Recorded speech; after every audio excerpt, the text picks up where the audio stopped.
emergency video. All I could see were lights, so I pulled up and then got out. And that's when I realised it was a police car. Get on the ground or I'll fight you. If I didn't have the video, no one would have believed me. The video footage is what got them. Get on the ground or I'll taser you.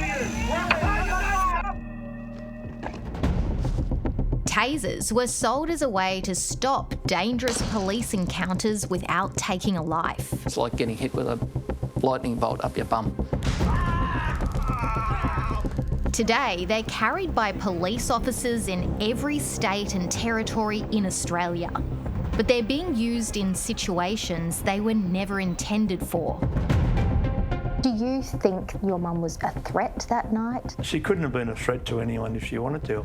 95 years old, 43 kilos, on a walking frame. Why would they taser a girl with a disability at a disability school? Only one company makes and sells these weapons. What if we could make the bullet obsolete? A $32 billion tech giant that's made itself indispensable to police around the world. I would say Axon is a scary company. How embedded would you say that Axon is now with police? They're captured. I cannot see a way in which police can separate their reliance. Axon says its devices save lives.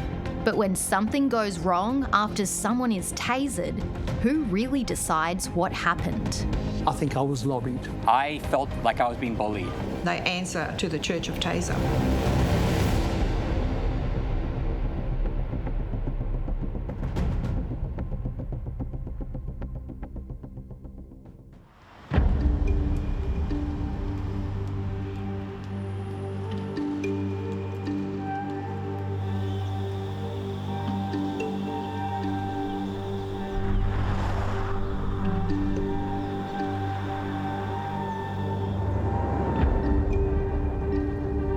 Stephen used to visit this property every day. All right, so this is the entrance to the farm. He still can't believe what police did to him here late one night in 2024 when he was checking the sprinklers. Normally I reach forward like this when I'm looking around because it's dark. And as I went back, then I noticed the police car in the mirror. It was a set of lights I noticed, and that's when I got out. So this is where it happened, right here then? Yeah, majority of it happened here. I'm on private property. Get on the ground or I'll fight you. Get on the ground or taser. Don't taser me, I'm in front of the ground. Get on the ground or I'll taser you. Why? Get on the ground. The taser was fired within 30 seconds of Stephen getting out of his car.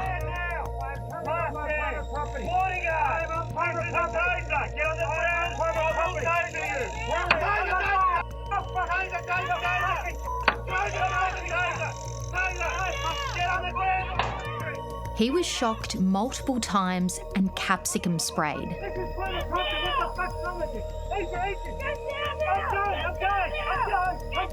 When you hit with the taser, what did it feel like? Oh, your chest is, the heart is just like a quivering muscle. It's just doing this. It's basically like having a heart attack. Stephen's lawyer Jeremy King says the use of a taser that night was both excessive and in clear breach of policies in the Victoria Police Manual. The big point here for you, mate, is CEDs or tasers must not be used against people offering passive resistance. You are clearly offering passive resistance. So on their own rules, on their own manual, they should never have used the taser on you. Victoria Police told us Stephen was known to them, and officers stopped him because he had his headlights off and sped away when approached. Local police reviewed the incident, finding the actions of its officers was appropriate. Stephen sued Victoria Police for unlawful arrest and battery. The case recently settled with police paying him $250,000 in compensation plus his legal costs. The fact that no charges were laid against him is extremely telling. Is it not arguable that this is just a case of one officer maybe making a poor decision in that moment rather than something more systemic? I've heard that one before, and unfortunately my firm has seen many different examples where tasers have been used inappropriately. Police manuals in every state and territory set out guidelines on taser use. In Queensland, officers are warned multiple taserings have been linked to deaths. New South Wales police are told not to taser certain people, including the elderly and children, except in exceptional circumstances. New South Wales is the only state that transparently reports its taser use. The data shows incidents involving taserings have almost doubled in the last 5 years. How do you respond to criticisms that tasers are just being overused by police and not in circumstances that are warranted? Look, I think for any criticism to be levelled, it needs to be done on the basis of the circumstances that exist in an individual situation. That can be very difficult to do when you look at bulk statistical data. To be clear, why do you think tasers are being drawn more often then? There are more tasers being used across the state by police more generally. It is a tactical option. Often, it is a situation that police are confronted by angry, argumentative people, may be violent, and they do it to protect life, essentially. Should it ever be used just purely for compliance? It's not a compliance tool.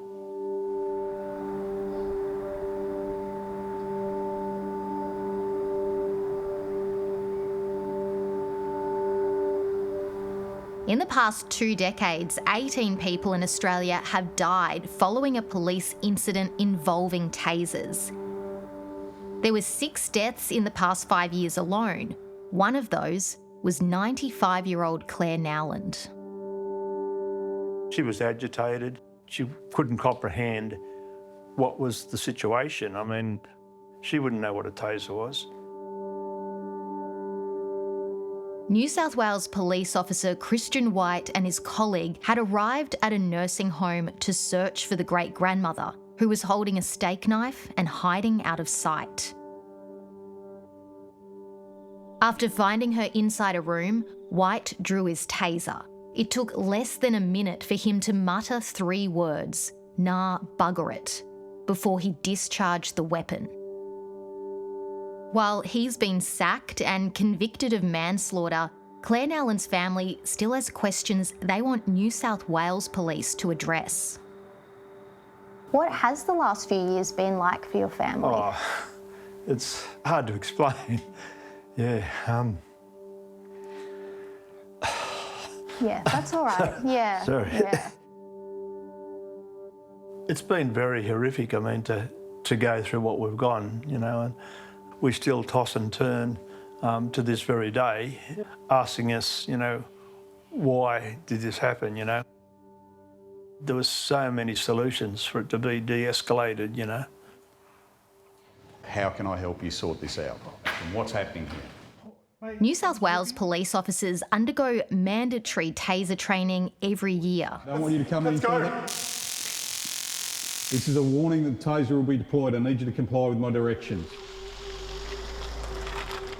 Christian White was up to date with his training, having only completed it a few months before he killed Clare. The senior officer beside him that night, an acting sergeant, also gave evidence at the trial that she agreed the tasering was justified.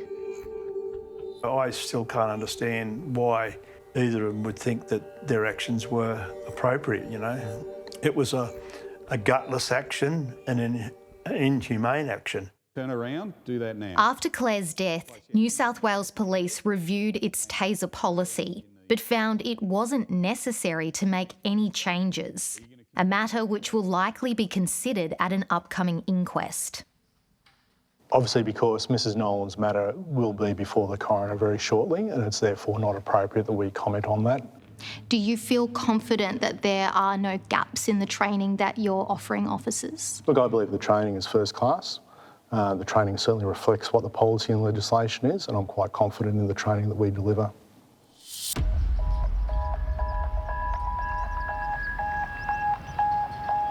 Police use of tasers is under scrutiny in other states too. It was here in North Queensland that a particularly disturbing taser incident took place involving a schoolgirl with a disability who police were trying to interview as a potential victim of sexual assault.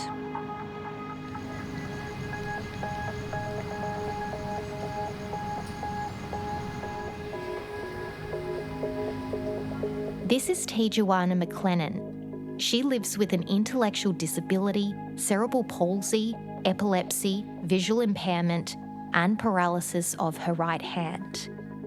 She likes to spend time at her local library. Let me talk you through what we're going to do. I'm a bit nervous. Yeah. At the time Tijuana was tasered, she was 16 years old and described as having the intellectual capacity of a Year 1 or 2 student. Today, she's determined to explain the impact it's had on her. It's tasered. It's like, I feel like I want to cry too much. Tijuana has experienced increased seizures since she was tasered. And I can't what they've done to him. I have to wear pull-ups onto him. And I can't go toilet anymore. It's been hard for me. Done too much. I appreciate you being brave and talking to us. Yeah.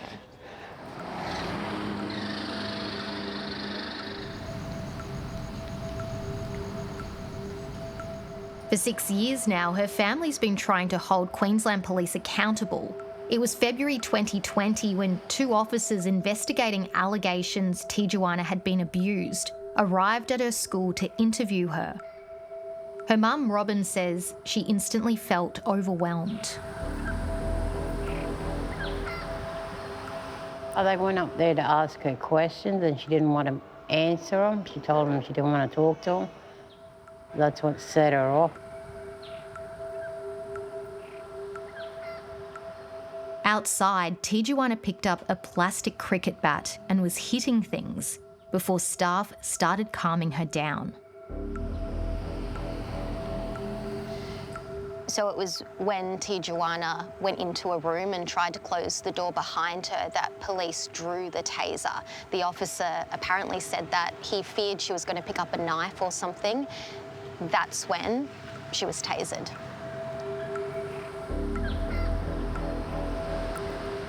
What went through your head when you heard that your daughter had been tasered?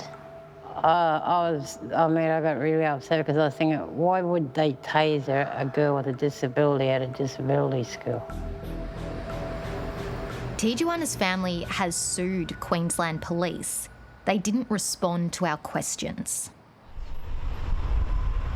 The incidents we've investigated raise issues over whether police are becoming too reliant on tasers.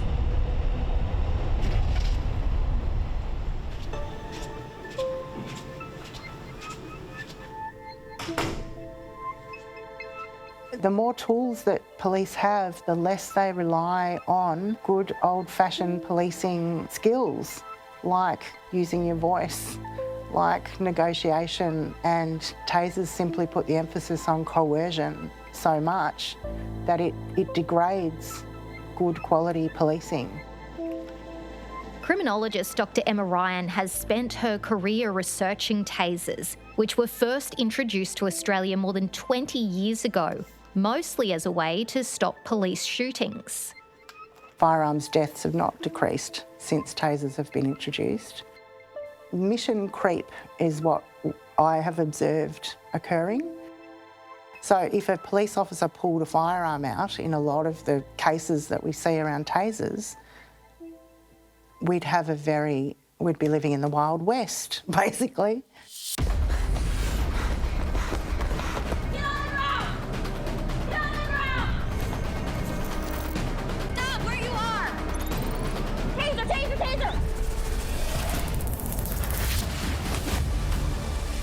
The market for conducted energy weapons is dominated by just one company.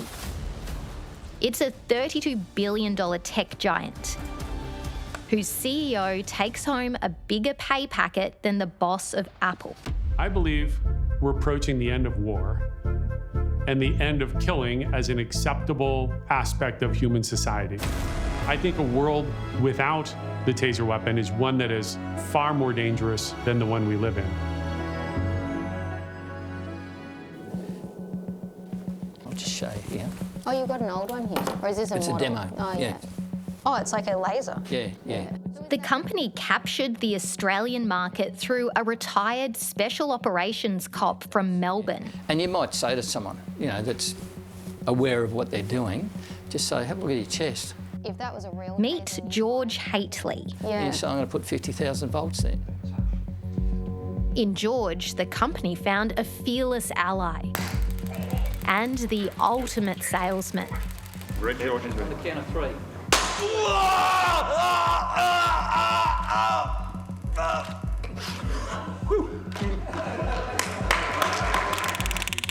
I was the most knowledgeable person in the country about taser. And you've been tasered yourself. Tell me about that. 13 times. 13 times? Not counting. Well, you clearly are counting.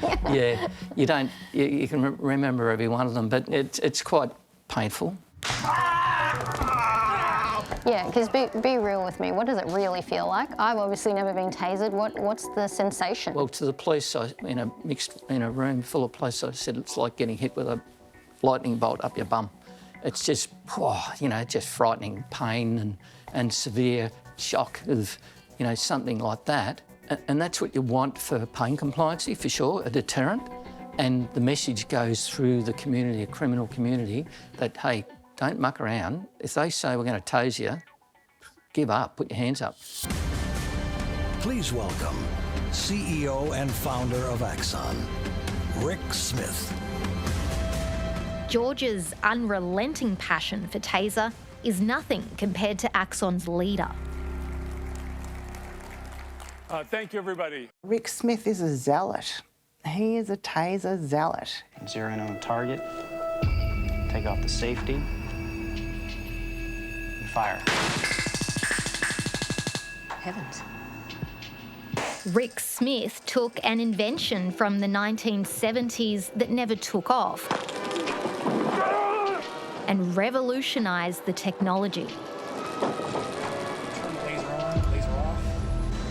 Part of how they did that is by raising the level of electrical discharge that comes out of the taser. That created new risks to human life. Initially, the success was quite good. A lot of people flocking to buy shares, but then cases started to hit the courts. Tonight, police in the town of Clare are trying to figure out why a man died after being tasered by one of their officers. The Polish immigrant was announced dead after RCMP officers tasered him at the Vancouver airport last month. CBC's Terry... People were freaking out, politicians. It was out of control.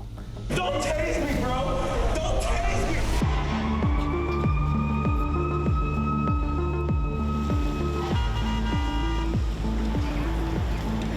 In the United States, lawsuits over taser-related deaths kept mounting. This posed an existential threat to the company because if they got into the habit of losing these cases, it would very quickly eat up their entire profit margin.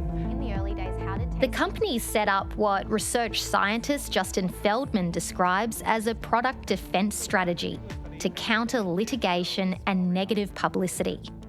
The crux of that strategy would be to bring together medical experts in various fields and fund them to do studies showing their product to be favorable, and who would testify in court that tasers did not kill people. Axon's extensive network of experts included emergency doctors, a neuroscientist, and biomedical engineers.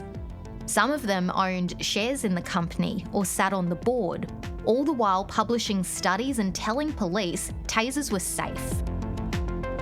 We can see over the years Taser jealously guarding the reputation of its product, to the point where they would even sue forensic pathologists who would dare to link taser to a death. That really happened? Yes.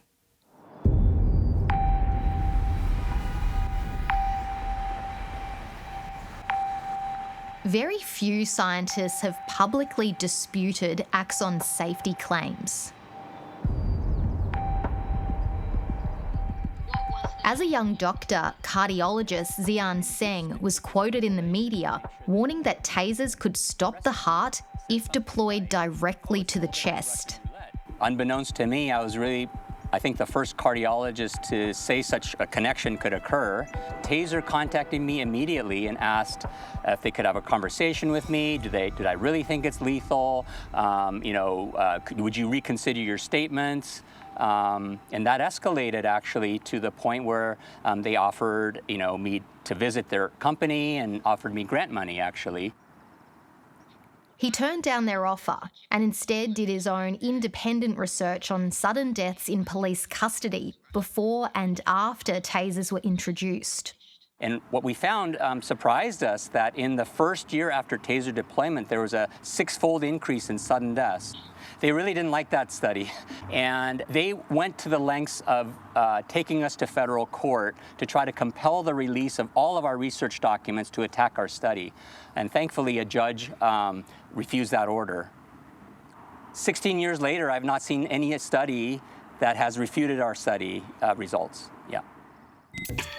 That same year, the company did make a concession, issuing a warning to police that repeated taserings and chest hits should be minimised to avoid controversy about whether tasers affect the human heart.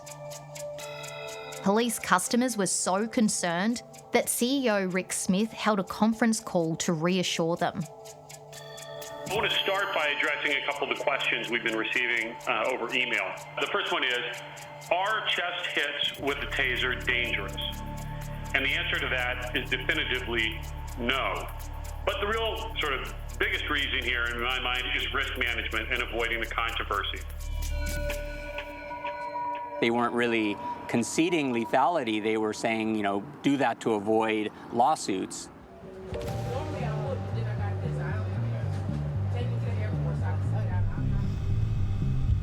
For decades now, Axon has actively tried to shape the science, evidence, and legal outcomes around its signature device. At the centre of its strategy is a controversial diagnosis known as excited delirium.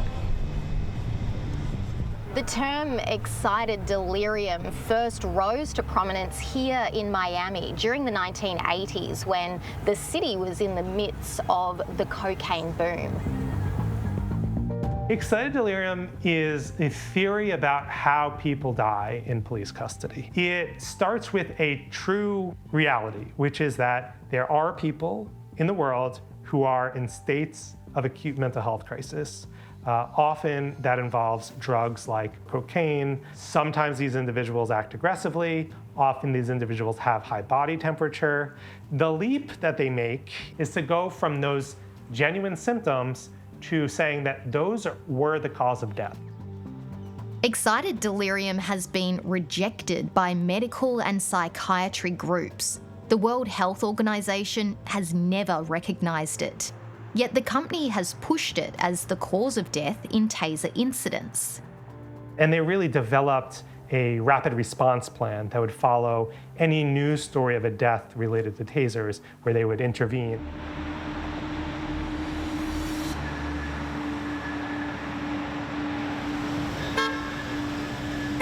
Exactly how the company did this was laid bare in the death investigation of Israel Hernandez-Locke, a young Miami graffiti artist known as Reefer. Hey, Felix, how are you? I'm Grace. Nice to meet you. Nice to meet you too. Felix Fernandez witnessed the moment police tasered his friend after they caught him spray painting an abandoned building. And he runs straight towards a bank and he gets tased. And he was just face down on the floor in the dirt, not moving. And they were like, There's nothing to tell you. Your friend is dead. Within 4 hours of the taser being deployed, the company injected itself into the death investigation. In an email to Miami police marked confidential, Taser executives provided urgent instructions ahead of the autopsy. Law enforcement is given an excited delirium checklist where they can check off different kinds of signs and symptoms that they attribute to this condition. The company pushed for brain tissues to be sent ASAP to the University of Miami's Brain Endowment Bank to look for excited delirium markers. It didn't mention the lead researcher there at the time was its paid expert witness in multiple lawsuits. Despite Taser's efforts, the medical examiner found the death was heart failure due to the Taser discharge. But the company was never found liable. Across the US, excited delirium has been linked to 276 deaths following Taser use.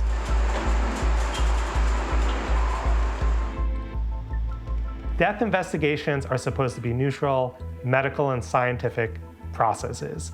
And when a corporation inserts itself into the process and tries to sway things, that there are serious conflicts of interest involved.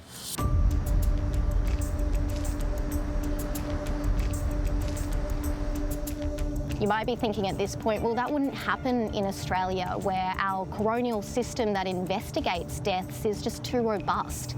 But that's not what our investigation has found. It has happened. I've been contacted by the organisation. I did an autopsy on a person who had died in custody. A taser had been used, and I was contacted. And all of these were provided by... Professor Johan de Flue is a senior forensic pathologist who's investigated and given testimony in taser-related deaths. So we've got here the document, the excited delirium checklist. Axon once targeted him with its taser defence strategy. So all of these documents here were sent to you in an email from Axon? Yeah, that's my recollection. So this is what you should do, including obtaining the various samples, etc., including contacting the University of Miami Brain Endowment Bank. Did you feel at all pressured to follow some of their advice or instructions? I think I was lobbied, not necessarily pressured. Was the lobbying successful? Well, in the end, no, was it? I don't think it influenced me.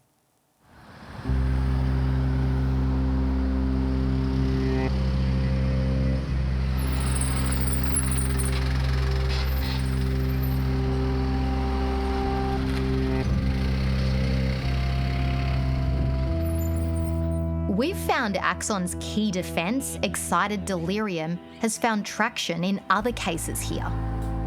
It's been a long time, but I think of him a lot. These people, this Church of Taser, pushed for excited delirium to coincide at the same time as their weapon discharge. The death of Antonio Galliano is one of Australia's most controversial taser incidents. He died in June 2009 as police restrained him during a violent drug-induced mental health episode at his friend's home. It's controversial because of the 28 firings. That's why. His sister Giovanna now realises the full extent of Axon's involvement in the investigation and inquest. Do you feel like you got the truth? No. No. It was anything but the truth. Right from the start, the company's representatives were in contact with police investigating the death. Yeah, I got a phone call the next morning from the homicide squad up in Queensland, and said, George, this guy's been tasered and we need to talk to you. And after the brief discussion, I said, Taser didn't kill him. And they said, how can you be so certain? I said, I am 100% certain. What did make you so confident? I'd been to America quite a few times, sat down with these doctors and said, tell me guys, I need to know, does this thing kill? You know, what happens in this scenario? What happens if they've got a pacemaker? What happens if they're feeble? What happens if they're whatever, you know, heart attacks? And they said, George, it doesn't affect the heart. And so you were convinced by these doctors and researchers at Taser International? By facts and evidence.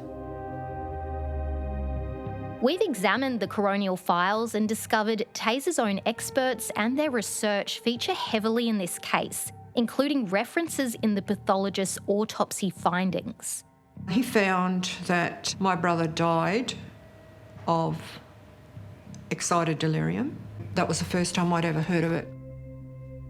Inquest documents show the pathologist conceded he had minimal experience of excited delirium, but read up on the experiences of American experts and literature to make his findings. We've found he relied on a report of a Taser board member and also referred to the excited delirium checklist.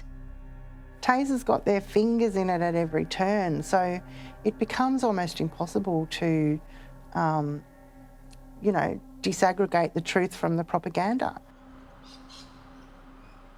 Lawyers for the company, Queensland Police and the officer who fired the device brought in 4 American experts who were part of Taser's network to testify on the cause of death. 3 of them blamed excited delirium. They used excited delirium. They used the idea that he would have died anyway, whether the taser had been used or not. Why would they do that? Why put so much effort into convincing everyone that this excited delirium condition exists? Look, you use the word convincing, it's more informing. It's a coroner that makes that final decision. The coroner delivered her findings in November 2012. The cause of death was found to be excited delirium, and the taser use was only very peripherally implicated. The findings were very hard to accept. Because even at the time of your brother's death, you're saying that excited delirium was surrounded in controversy. Yes, it was, and it still is today. Well, it's debunked. It's not acknowledged as a condition. The findings are even more striking when compared with an inquest being held at the same time over the border in New South Wales, the death of Roberto Curti. Chased by up to 11 police, Mr. Curti was eventually brought down by a taser and handcuffed, but the tasering continued, along with capsicum spray. It's impossible to believe that he would have died but for the actions of police. I've never forgotten that, and I'm sorry to say that there was some appalling behaviour from police. I at the time called it like behaviour from Lord of the Flies. As state coroner, Mary Jerram ended up making an open finding. But much like in Queensland, an expert witness on Taser's payroll had argued excited delirium killed him. What did you make of that evidence? Not much. Why was that? Well, I think he had a bias, an obvious bias. It makes a mockery, really, of expertise. If you're just appearing for a company that pays you, not good. The Axon ecosystem is the global operating system for public safety. Axon doesn't just sell tasers anymore. Equip your officers with industry-leading smart devices to effectively... It has an ever-expanding list of interconnected products that include body cameras, evidence software, AI tools, and drones. The company is making itself indispensable to police at a furious pace. Join 18,000 agencies across the world that trust the Axon ecosystem to help them protect more lives in more places.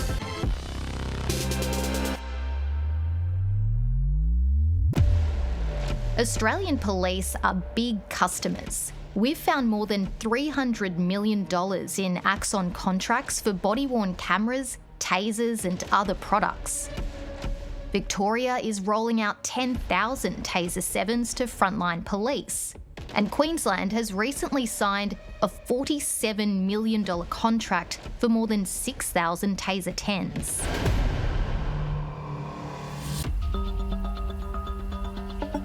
But the rapid adoption of Axon's new technology could have unintended consequences for frontline police.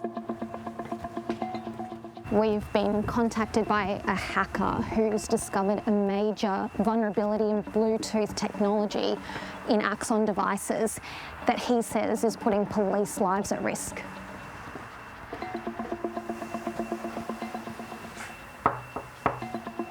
He's worried about retaliation from Axon. Hello, how are you? I'm Grace. Nice to meet you. Nice to meet you too. And has asked that we don't use his name or show his face. What is it that you've discovered? Pretty much that you can track police devices via Bluetooth Low Energy from quite a significant distance away. Things like body-worn cameras, tasers. He shows us how he built his own proof of concept software and how it could be scaled up and weaponised by criminals. It could be used for ambushing the police, attacking them, escaping them, organised criminal gangs or whatever. He explains to us that every device that uses Bluetooth has its own digital footprint, a 12-digit code that's called a MAC address. Most mobile devices, like Apple iPhones, have inbuilt privacy features, making them harder to track. When he realised Axon's devices were detectable, he emailed police. I'm trying to raise a potentially serious cybersecurity issue with police. I've created software that can detect the presence of police officers from 400 metres away using a laptop or a phone. The Axon brand tasers need to be recalled. They leave the entire force essentially wearing beacons that broadcast their location. And what came of those emails? I got nothing but radio silence. So no police agency in Australia has ever written back to you about it? No.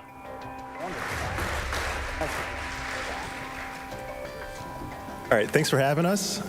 So today's talk is Snoop Unto Them as They Snoop Unto You. Details about the security flaw are being shared online. There are even tutorials. The boys in blue are actually the boys in BLE. Last year, US border agents were told to stop using their body cameras in the field due to the potential security risks.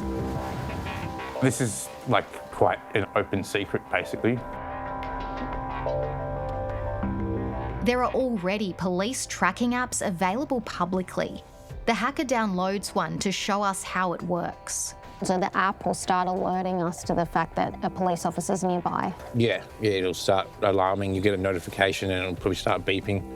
We pull up outside a police station in Melbourne's inner suburbs and wait. Mr. Taser detected. Axon taser detected. So there's in that car right there. Oh yeah, there's a couple of police officers walking out right now and it's just buzzed. Cars pulling in, so picking up quite a few. Another one there.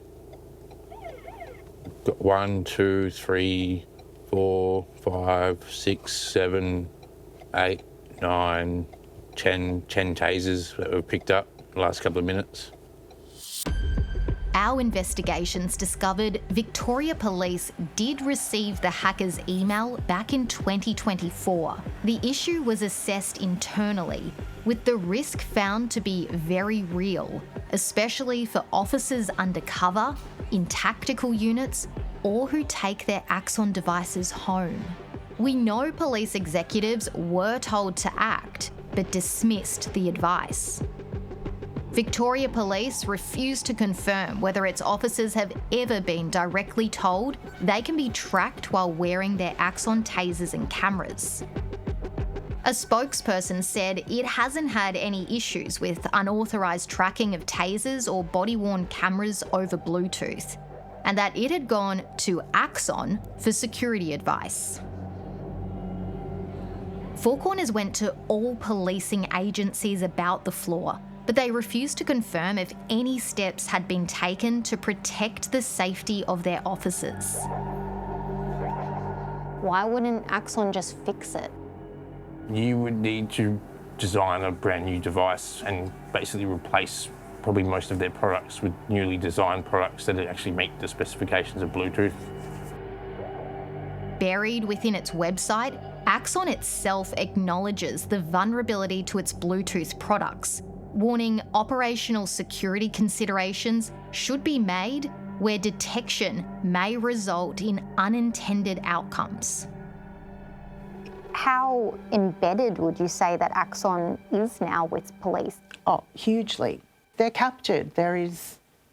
I cannot see a way in which police can separate their reliance. She's really known as Caring Clare, and she brought up 8 children on her own and always had a concern about other people. I mean, you know, she was our mum. I mean, she was the...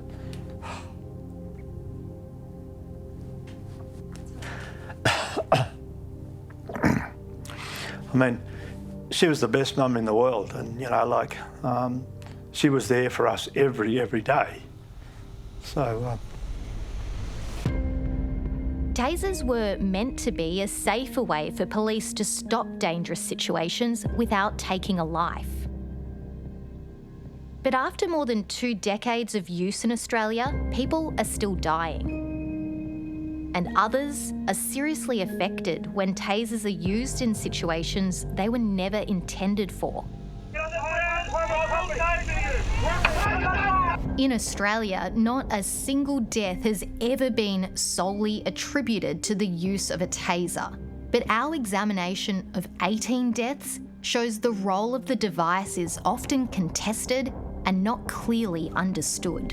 I'm the first to admit taser weapons aren't perfect, but Taser 10 is a hell of a step towards making taser energy weapons the most reliable and effective force option in the world.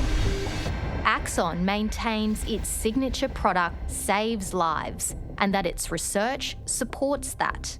But how that science is shaped and the company's influence during police investigations is far from transparent.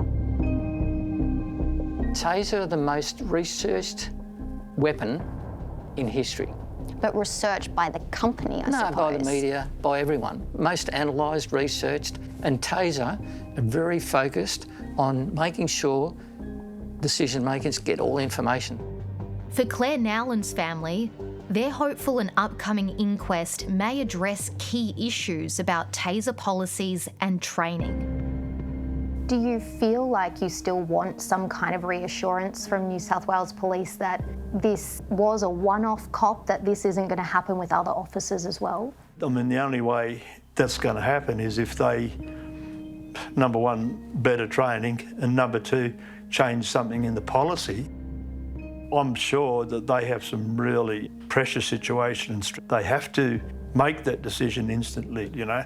This is completely different where, you know, there was no one's life under threat at all, you know, and it still happened.